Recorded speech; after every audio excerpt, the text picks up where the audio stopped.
be honest, I didn't know you all were coming. Thank you. My name is Leonard. As mentioned, I'm the head coach for Iowa Flyers Swim Club. I am a swim coach. I'm a professional swim coach. I'm a certified teacher. But when I come to work every day, the first thought through my mind is I'm a person who cares. I'm a person who cares about young people specifically. We just listened to two great talks about professionals in the workforce. And before people become professionals in the workforce, they are kids, they are attending sports, they are in their youth settings. And so what do? We come in each day, and aside from teaching people how to swim up and down the pool faster, we're trying to teach them skills. We're guiding them through tough moments. We're supporting them through some of these ups and downs that they didn't know they were going to have to go through.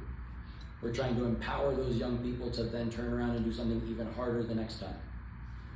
A typical coach might look at old school training and say, what we do in the water is all that matters. We know now that there's much more that happens in the realm of high performance. We know that silent training, the things you're doing on dry land, the things you do at night, visualization, and the mental component has an enormous impact on what you do in the water. I like to use the example of 400 individual medley as swimming's hardest event. You have to master 4 different strokes and swim them all back to back to back and swim 100 yards of each. Doing so is enormously challenging mentally, physically, and emotionally.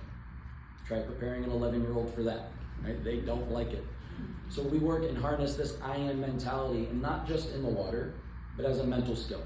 Because when you're someone that can adjust from butterfly to backstroke to breaststroke to freestyle training on a weekly basis, you learn how to compartmentalize and how to work through your school troubles differently than your athletic troubles, differently than your social life, and different than when you're working on yourself as a person.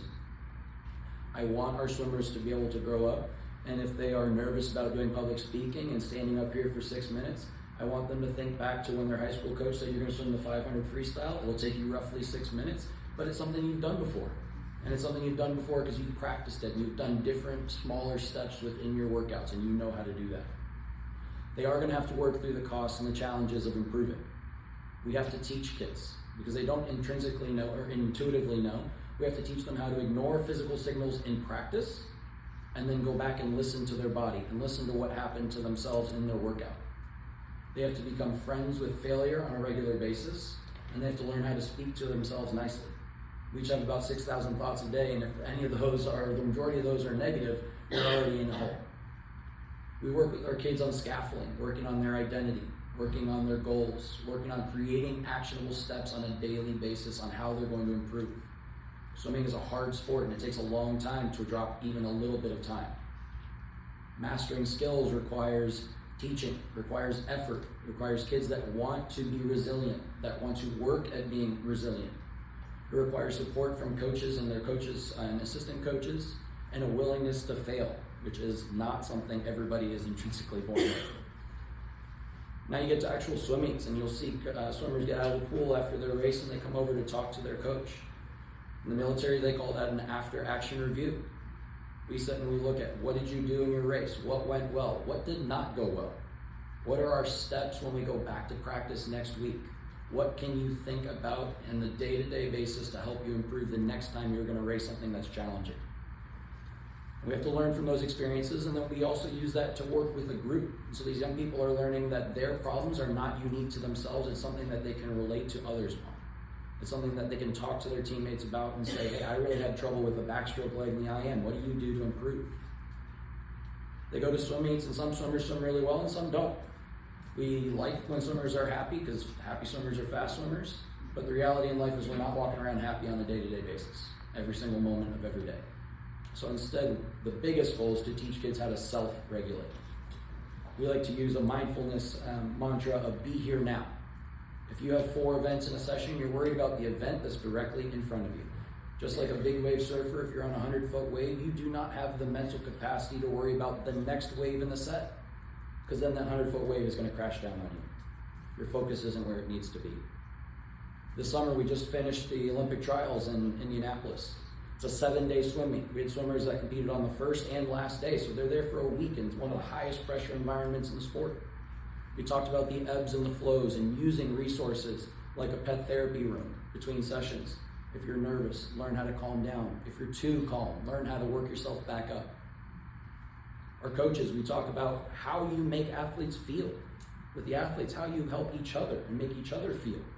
We just heard the importance of that as a professional and as a surgeon, learning that as a kid and learning how to work with your teammates through your highs and your lows to help stay on track. We work on destigmatizing mental health at a young age. Some of these young kids don't want to talk about how they feel. You have to really pry the words out of their mouths. But teaching them that mental health is not the same as mental illness. And your mental health is something that requires constant care just like your physical health does. And waiting until you have an illness is not the way that we want to approach that. We provide resources and outlets for communication, whether those are professional resources that we get from the School of Mental Health, I've worked with Dr.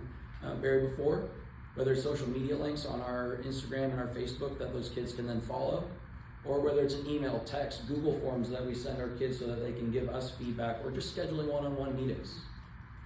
Using that information, we created 3 different sheets that we spread through the entire state to all clubs in Iowa swimming so that they can have some of the same resources that are available here at the university. I'll be the first to admit it. A lot of it was just stealing and rephrasing because we wanted prevention measures, we wanted resources, we wanted to be able to share that with teams that didn't have that. And our latest measure is we're working with coaches across the state to try and get them all mental health first aid certified. Some coaches have to be first aid to know what happens if you stub a toe on the pool deck, but what happens when you have kids that come up and say they're in a rut and they don't know what to do? How can we better equip those people? And the last slide here, again, this is personal for the swimming community. Just in the 3 years I've been here, we've had 4 or more suicides that were in the swimming community. That's a lot of kids in a really small community. And so it becomes personal, like I said, every day walking in, making sure that these kids know that they have somebody they can always turn to.